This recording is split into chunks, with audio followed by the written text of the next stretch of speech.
नमस्कार।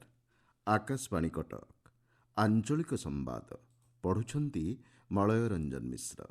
मुख्य संवाद कटक बड़ मेडिकल अग्निकांड घटना को नहीं विधानसभा विरोधी हट्टगोल जो गृह कार्य बाधाप्राप्त। विभिन्न जलसेचन प्रकल्प माध्यम राज्यर 52,10,000 ऊर्ध्व हेक्टर जमी को जलसेचन सुविधा जोगाई दि जाइछि कहिले मुख्यमंत्री। राज्यर 3टी जिले में 407 नियुत टन विरल मृत्तिका गच्छित रही नहीं खनि मंत्री सूचना एवं कालबैशाखी प्रभाव में आसंता 4 दिन पर्यंत राज्यर विभिन्न जिले में वर्षार संभावना।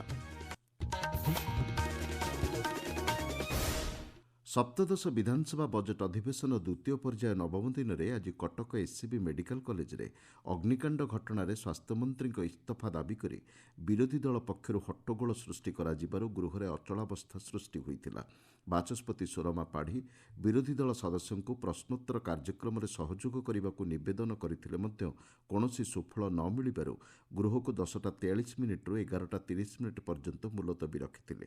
पर 11:30 गृह कार्य आरंभ होइथिले मध्य पूर्व भली समान ढंगरे विरोधी दल सदस्य माने बाचस्पति पोडियम सम्मुखरे स्लोगान मान देइथिले। गृह में अचलावस्था सृष्टि हेबारु बाचस्पति श्रीमती पाढ़ी सर्वदलीय बैठक डाकिथिले। बैठक में विरोधी दल उपनेता उपमुख्यमंत्री कनकवर्धन सिंहदेव, संसदीय व्यापार मंत्री, आईन मंत्री, सरकारी मुख्य सचेतक प्रमुख जोग देइथिले। एने गृह को 11:56 दिन गोटाए पर्यंत मुलतवी रखा जाइथिला। अपराह्न गोटाए गृह कार्य आरंभ हेबा परे परिस्थिति पूर्वपरि जारी रहिबारु गृह में अध्यक्षता करुथुबा उपबाचस्पति भवानी शंकर भोई गृह को अपराह्न 4टा पर्यंत मुलतवी रखिछंती। जगतसिंहपुर जिलार अलका नदी तटवर्ती अंचल में प्रभावशाली माफिया द्वारा नदी पठा और उपकूलवर्ती अंचल बहु जमी जबरदखल होइथिबा अभियोग संपर्क में तदंत कराई कार्यानुष्ठान ग्रहण कराजिबो बोली राजस्व मंत्री पक्षरु संसदीय व्यापार मंत्री मुकेश महालिंग गृह में प्रकाश करिसेंति। सदस्य अमरेन्द्र दास एक प्रश्नर उत्तर में श्री महालिंग कहिसेंति अलका नदीर तटवर्ती अंचल में माफिया द्वारा जमी जबरदखल होइथिबा अभियोग मिलिबा परे कार्यानुष्ठान आरंभ होइछि। संपुक्त अंचल में किसी सरकारी जमी माफिया द्वारा बिक्री कर अभियोगर तदंत करने को बाचस्पति विभागीय मंत्री को निर्देश देइछंती। राज्यर गत वर्ष डिसेम्बर मास शेष सुधा प्राय 52,10,570 हेक्टर जमी रे सेच सामर्थ्य सृष्टि करा जाइछि बोली मुख्यमंत्री मोहन चरण माझी आज गृह में लिखित उत्तर रखिछंती। मुख्यमंत्री कहिछंती बृहत और मध्यम जलसेचन प्रकल्प, बृहत उठा जलसेचन प्रकल्प, क्षुद्र जलसेचन प्रकल्प और अन्यान्य उत्स माध्यम एही सामर्थ्य सृष्टि होइछि। बरगढ़ में सर्वाधिक 4,14,498 हेक्टर जमी रे सेच सामर्थ्य सृष्टि करा जाइछि। 2025-26 आर्थिक वर्ष में राज्यर प्रत्येक जिले में जलसेचन वृद्धि करने को जलसंपद विभाग पक्षर विभिन्न योजना कार्यकारी करा जाउछि। विभिन्न जलसेचन प्रकल्प कार्यकारी करा जाई प्राय 2.77 लाख हेक्टर चाष जमी को जलसेचन सुविधा जोगाई देबाकू सरकार लक्ष्य रखिछंती। राज्यर 25टी ब्लॉक रे वर्तमान सुधा 35% जलसेचन होई पारि नथिबा मुख्यमंत्री गृह को अवगत कराइछंती।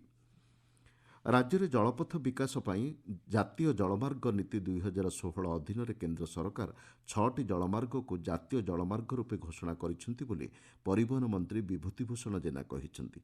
सदस्य टंकधर त्रिपाठी एक प्रश्नर उत्तर में श्री जेना कहिसेंति जातीय जलमार्ग 5, 14, 22, 23, 64 और 96 विकास पर 12,200 कोटी टंका बराद होइछि। एहाद्वारा सड़क और रेलपथ उपर थिबा परिवहन चाप को ह्रास करा जाय व्यय एवं समय को कम करा जाई पारिबो। राज्यर विभिन्न परिवहन प्रकल्प को संजोग, शिल्प गतिशीलता, अर्थनैतिक अभिवृद्धि करने सहित विपुल निजुक्ति सुजोग सृष्टि में यह सहायक हेबो बोली मंत्री गृह में उत्तर देइछंती। राज्य में अणबृहत बंदरर विकास पर सरकार 14टी स्थान निरूपण कर विज्ञप्ति प्रकाश करिसेंति बोली परिवहन मंत्री विभूतिभूषण जेना गृह में प्रकाश करिसेंति। सदस्य प्रशांत बेहेरांक एक प्रश्नर उत्तर में श्री जेना कहिसेंति वर्तमान 2टी अणबृहत बंदर धामरा और गोपालपुर ठारे कार्यक्षम रही। सुवर्णरेखा मुहाण और अस्तरंग ठारे अन्य 2टी अणबृहत बंदरर प्रतिष्ठा निमित्त कार्य जारी रही। जगतसिंहपुर जिलार जटाधारी मुहाण ठारे MSJSW उत्कल स्टील लिमिटेड द्वारा ପ୍ରସ୍ତାବିତ ଇଣ୍ଟିଗ୍ରେଟେଡ୍ ଷ୍ଟିଲ୍ ପ୍ଲାଣ୍ଟର ପଣ୍ୟ ପରିବହନ ପାଇଁ ଏହି କମ୍ପାନୀ ଏକ ନିଜସ୍ୱ ଜେଟି ସ୍ଥାପନ ନିମନ୍ତେ ରାଜ୍ୟ ସରକାରଙ୍କ ସହିତ ଏକ ରିହାତି ଚୁକ୍ତିନାମା ସ୍ୱାକ୍ଷର କରିଛି। ଗଞ୍ଜାମ ଜିଲ୍ଲାର ବାହୁଦା ମୁହାଣଠାରେ ଏକ ବନ୍ଦର ପ୍ରତିଷ୍ଠା ପାଇଁ ପାରାଦୀପ ବନ୍ଦର କର୍ତ୍ତୃପକ୍ଷ, ଓଡ଼ିଶା ମାରିଟାଇମ୍ ବୋର୍ଡ ଏବଂ ଭାରତ ସରକାରଙ୍କ ବନ୍ଦର ଜାହାଜ ଚଳାଚଳ ଓ ଜଳପଥ ମନ୍ତ୍ରଣାଳୟ ଅଧୀନସ୍ଥ ସାଗରମାଳା ଫାଇନାନ୍ସ କର୍ପୋରେସନ ଲିମିଟେଡ୍ ମଧ୍ୟରେ ଏକ ତ୍ରିପାକ୍ଷିକ ବୁଝାମଣାପତ୍ର ସ୍ୱାକ୍ଷରିତ ହୋଇଛି ବୋଲି ମନ୍ତ୍ରୀ ଗୃହରେ ସୂଚନା ଦେଇଛନ୍ତି। ଆପଣମାନେ ଆଞ୍ଚଳିକ ସମ୍ବାଦ ଶୁଣୁଛନ୍ତି ଆକାଶବାଣୀ କଟକ କେନ୍ଦ୍ରରୁ। ରାଜ୍ୟର 3ଟି ଜିଲ୍ଲାରେ 407 ନିୟୁତ ଟନ୍ର ବିରଳ ମୃତ୍ତିକା ଗଚ୍ଛିତ ରହିଛି ବୋଲି ଖଣିମନ୍ତ୍ରୀ ବିଭୂତିଭୂଷଣ ଜେନା କହିଛନ୍ତି। ବିଧାନସଭାରେ ସଦସ୍ୟ ଧ୍ରୁବଚରଣ ସାହୁଙ୍କ ଏକ ପ୍ରଶ୍ନର ଉତ୍ତରରେ ମନ୍ତ୍ରୀ ଶ୍ରୀ ଜେନା କହିଛନ୍ତି, ଖଣି ଓ ଭୂତତ୍ତ୍ୱ ନିର୍ଦ୍ଦେଶାଳୟ ଏବଂ ଆଣବିକ ଖଣିଜ ନିର୍ଦ୍ଦେଶାଳୟଙ୍କ ଦ୍ୱାରା ଅନ୍ୱେଷଣ କରାଯାଇ ଗଞ୍ଜାମ, ପୁରୀ ଏବଂ ଜଗତସିଂହପୁର ଜିଲ୍ଲାର ସମୁଦ୍ର ତଟବର୍ତ୍ତୀ ବେଳାଭୂମିରେ 407.722 ନିୟୁତ ଟନ୍ର ବିରଳ ମୃତ୍ତିକା ଗଚ୍ଛିତ ରହିଥିବାର ଆକଳନ କରାଯାଇଛି। ବିଭିନ୍ନ ଅନୁସନ୍ଧାନକାରୀ ସଂସ୍ଥା ଦ୍ୱାରା ବିଭିନ୍ନ ସ୍ତରରେ ଅନୁସନ୍ଧାନ ଜାରି ରହିଛି। ସେଥିମଧ୍ୟରୁ 8 ଗୋଟି ବ୍ଲକର ନିଲାମୀ ପ୍ରକ୍ରିୟା ଶେଷ ହୋଇଛି। ଅନ୍ୟ 2ଟି ବ୍ଲକକୁ ଏଥିରେ ସାମିଲ କରାଯାଇଛି।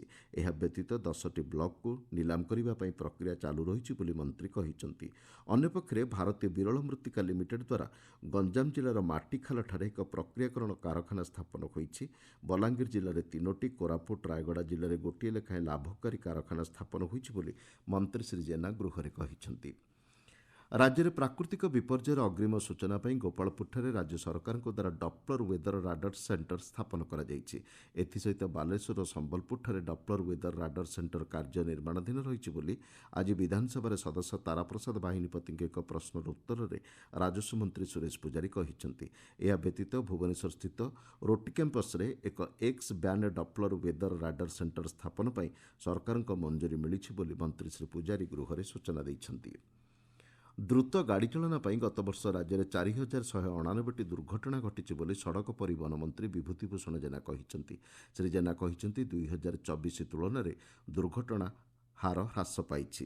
ରାଜ୍ୟ କ୍ରାଇମବ୍ରାଞ୍ଚଠାରୁ ଉପଲବ୍ଧ 2025 ମସିହାର ପ୍ରୋଭିଜନାଲ ସଡ଼କ ଦୁର୍ଘଟଣା ଜନିତ ତଥ୍ୟ ଅନୁଯାୟୀ ରାଜ୍ୟରେ ସଡ଼କ ଦୁର୍ଘଟଣାରେ ପ୍ରତିଦିନ ହାରାହାରି 18 ଜଣ ବ୍ୟକ୍ତି ପ୍ରାଣ ହରାଉଛନ୍ତି। ଚୈତ୍ର ଶୁକ୍ଳ ପ୍ରତିପଦା ତିଥିରେ ଆଜି ରାଷ୍ଟ୍ରୀୟ ନବବର୍ଷ ପାଳନ କରାଯାଉଛି। ସନାତନ ସଂସ୍କୃତିରେ ଏହି ପବିତ୍ର ତିଥି କେବଳ ଏକ କାଳଖଣ୍ଡର ପରିବର୍ତ୍ତନ ନୁହେଁ, ବରଂ ଏହା ହେଉଛି ସୃଷ୍ଟିର ପ୍ରାରମ୍ଭ ଓ ନୂତନ ସଂକଳ୍ପର ଦିବସ। ଏହି ଅବସରରେ ମୁଖ୍ୟମନ୍ତ୍ରୀ ମୋହନ ଚରଣ ମାଝୀ ରାଜ୍ୟବାସୀଙ୍କୁ ଅଭିନନ୍ଦନ ଜଣାଇ କହିଛନ୍ତି, ଦେଶର ଐତିହାସିକ, ସାଂସ୍କୃତିକ ଓ ଆଧ୍ୟାତ୍ମିକ ପରମ୍ପରାରେ ଗୁରୁତ୍ୱ ବହନ କରୁଥିବା ଆଜିର ଦିନ ସମସ୍ତଙ୍କ ଜୀବନରେ ସୁଖ, ଶାନ୍ତି ଓ ସମୃଦ୍ଧି ଭରିଦେଉ। ଆସନ୍ତା ମାସରେ ହେବାକୁ ଥିବା ଜନଗଣନା ନେଇ ଆଜି ରାୟଗଡ଼ା ଜିଲ୍ଲାରେ ପ୍ରଥମ ପର୍ଯ୍ୟାୟ ତାଲିମ କାର୍ଯ୍ୟକ୍ରମ ଆରମ୍ଭ ହୋଇଛି। 16ଟି କେନ୍ଦ୍ରରେ ତାଲିମ ଆରମ୍ଭ ହୋଇଥିବା ବେଳେ 3ଟି ପର୍ଯ୍ୟାୟରେ 53ଟି କେନ୍ଦ୍ରରେ ମୋଟ 2,440 ଜଣ ତାଲିମ ଗ୍ରହଣ କରିବେ। ପରେ ଜିଲ୍ଲାର 11ଟି ବ୍ଲକ, 2ଟି ମ୍ୟୁନିସିପାଲିଟି ଏବଂ ଏନ୍ଏସିରେ ଏହି ଗଣନା କାର୍ଯ୍ୟରେ ସେମାନଙ୍କୁ ନିୟୋଜିତ କରାଯିବ। ଗଞ୍ଜାମ ଜିଲ୍ଲା ଛତ୍ରପୁରସ୍ଥିତ ସଦ୍ଭାବନା ସଭାଗୃହରେ ପ୍ରଶାସନିକ କ୍ଷେତ୍ରରେ କୃତ୍ରିମ ବୁଦ୍ଧିମତ୍ତାର ଉପଯୋଗ ସମ୍ପର୍କିତ କର୍ମଶାଳା ଅନୁଷ୍ଠିତ ହୋଇଯାଇଛି। ଏଥିରେ ଜିଲ୍ଲାପାଳ ଭି କୀର୍ତ୍ତିଭାସନ ଯୋଗଦେଇ କୃତ୍ରିମ ବୁଦ୍ଧିମତ୍ତାର ବିଭିନ୍ନ ଦିଗ ସମ୍ପର୍କରେ ଆଲୋଚନା କରିଥିଲେ। କର୍ମଶାଳାରେ ଜିଲ୍ଲାର 50 ଜଣ ଅଧିକାରୀ ଅଂଶଗ୍ରହଣ କରିଥିଲେ। ମହିଳା ଓ ଶିଶୁ ବିକାଶ ବିଭାଗ କମିଶନର ଡକ୍ଟର ମୃଣାଳିନୀ ଦର୍ଶୱାଲ ଆଜି କୋରାପୁଟ ଜିଲ୍ଲା ଗସ୍ତରେ ଆସି ସୁପୋଷିତ ଓଡ଼ିଶା ମିଶନ ଜିଲ୍ଲାସ୍ତରୀୟ କର୍ମଶାଳାକୁ ଉଦ୍ଘାଟନ କରିଛନ୍ତି। ଏହି ଅବସରରେ କମିଶନର ବିଭାଗ ପକ୍ଷରୁ ଆରମ୍ଭ ହୋଇଥିବା ମହିଳାଙ୍କୁ ସୁରକ୍ଷା, ସମୃଦ୍ଧି ଏବଂ ଅର୍ଥନୈତିକ ପ୍ରଗତି ସମ୍ପର୍କରେ ଆଲୋଚନା କରିଥିଲେ। କାର୍ଯ୍ୟକ୍ରମରେ ଜିଲ୍ଲାପାଳ ମନୋଜ ସତ୍ୟବାନ ମହାଜନ, ଜିଲ୍ଲା ସମାଜମଙ୍ଗଳ ଅଧିକାରୀ ପ୍ରମୁଖ ଉପସ୍ଥିତ ଥିଲେ। ଓଡ଼ିଶା ଶିଶୁ ସୁରକ୍ଷା ଆୟୋଗ ଅଧ୍ୟକ୍ଷା ବବିତା ପାତ୍ର ଢେଙ୍କାନାଳ ଜିଲ୍ଲା ଗସ୍ତରେ ଯାଇ ବିଭିନ୍ନ ଅଙ୍ଗନବାଡ଼ି କେନ୍ଦ୍ର, ଶିଶୁଗୃହ, କନ୍ୟାଶ୍ରମ ଏବଂ ବିଦ୍ୟାଳୟର ପରିଦର୍ଶନ କରିଛନ୍ତି। ଜିଲ୍ଲା କାର୍ଯ୍ୟାଳୟରେ ବିଭିନ୍ନ କାର୍ଯ୍ୟକ୍ରମର ଅଗ୍ରଗତି ନେଇ ସମୀକ୍ଷା କରିଛନ୍ତି। ଜିଲ୍ଲାରେ ଆଦମିକା ଯୋଜନାର କାର୍ଯ୍ୟକାରିତା ସହ ଆୟୋଗ ଅଧ୍ୟକ୍ଷା କନ୍ୟାଶ୍ରମ ତଥା ଶିଶୁଗୃହଗୁଡ଼ିକରେ ପାନୀୟ ଜଳ ଯୋଗାଣ ଓ ସ୍ୱାସ୍ଥ୍ୟ ପରୀକ୍ଷା ଉପରେ ଗୁରୁତ୍ୱ ପ୍ରଦାନ କରିଛନ୍ତି। ନବରଙ୍ଗପୁର ଜିଲ୍ଲା ଉମରକୋଟ ସହରରେ ଔଷଧ ଦୋକାନଗୁଡ଼ିକରେ ଡ୍ରଗ୍ ଏବଂ ଅବକାରୀ ବିଭାଗ ପକ୍ଷରୁ ଯାଞ୍ଚ କରାଯାଇଛି।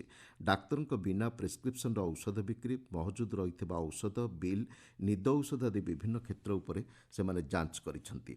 ଭଦ୍ରକ ଜିଲ୍ଲାପାଳଙ୍କ କାର୍ଯ୍ୟାଳୟରେ ଆଶାକର୍ମୀଙ୍କୁ ନେଇ ଏକ ସଚେତନତା କାର୍ଯ୍ୟକ୍ରମ ଅନୁଷ୍ଠିତ ହୋଇଯାଇଛି। ରାଜ୍ୟ ମହିଳା ଓ ଶିଶୁ ବିକାଶ ବିଭାଗ ଏବଂ ଭଦ୍ରକ ଜିଲ୍ଲା ଶିଶୁ ସୁରକ୍ଷା ୟୁନିଟ୍ ଚାଇଲ୍ଡ ଲାଇନ୍ ପକ୍ଷରୁ ଆୟୋଜିତ ଏହି କାର୍ଯ୍ୟକ୍ରମରେ 7ଟି ବ୍ଲକର ଆଶାକର୍ମୀ ଯୋଗ ଦେଇଥିଲେ। ରାଜ୍ୟରେ କାଳବୈଶାଖୀର ପ୍ରଭାବରେ ଆସନ୍ତା 4 ଦିନ ପର୍ଯ୍ୟନ୍ତ ବର୍ଷା ହେବାର ସମ୍ଭାବନା ରହିଛି। ଭୁବନେଶ୍ୱର ଆଞ୍ଚଳିକ ପାଣିପାଗ ବିଜ୍ଞାନ କେନ୍ଦ୍ରର ସୂଚନା ଅନୁଯାୟୀ ଗତ 24 ଘଣ୍ଟାରେ ରାଜ୍ୟର କେତେକ ସ୍ଥାନରେ ସ୍ୱଳ୍ପରୁ ମଧ୍ୟମ ଧରଣର ବର୍ଷା ହୋଇଯାଇଛି। ମୁଖ୍ୟ ସମ୍ବାଦଗୁଡ଼ିକ ପୁଣି ଥରେ। କଟକ ବଡ଼ ମେଡିକାଲ ଅଗ୍ନିକାଣ୍ଡ ଘଟଣାକୁ ନେଇ ବିଧାନସଭାରେ ବିରୋଧୀଙ୍କ ହଟ୍ଟଗୋଳ ଯୋଗୁଁ ଗୃହ କାର୍ଯ୍ୟ ବାଧାପ୍ରାପ୍ତ। ବିଭିନ୍ନ ଜଳସେଚନ ପ୍ରକଳ୍ପ ମାଧ୍ୟମରେ ରାଜ୍ୟର 52,10,000 ଊର୍ଦ୍ଧ୍ୱ ହେକ୍ଟର ଜମିକୁ ଜଳସେଚନ ସୁବିଧା ଯୋଗାଇ ଦିଆଯାଇଛି କହିଲେ ମୁଖ୍ୟମନ୍ତ୍ରୀ। ରାଜ୍ୟର 3ଟି ଜିଲ୍ଲାରେ 407 ନିୟୁତ ଟନ୍ ବିରଳ ମୃତ୍ତିକା ଗଚ୍ଛିତ ରହିଥିବା ନେଇ ଖଣିମନ୍ତ୍ରୀଙ୍କ ସୂଚନା ଏବଂ କାଳବୈଶାଖୀ ପ୍ରଭାବରେ ଆସନ୍ତା 4 ଦିନ ପର୍ଯ୍ୟନ୍ତ ରାଜ୍ୟର ବିଭିନ୍ନ ଜିଲ୍ଲାରେ ବର୍ଷାର ସମ୍ଭାବନା। ଆଞ୍ଚଳିକ ସମ୍ବାଦ ବର୍ତ୍ତମାନ ପାଇଁ ଏତିକିରେ ଶେଷ ହେଲା। ଆମର ପରବର୍ତ୍ତୀ ଆଞ୍ଚଳିକ ସମ୍ବାଦ ଶୁଣିପାରିବେ ସନ୍ଧ୍ୟା 6:45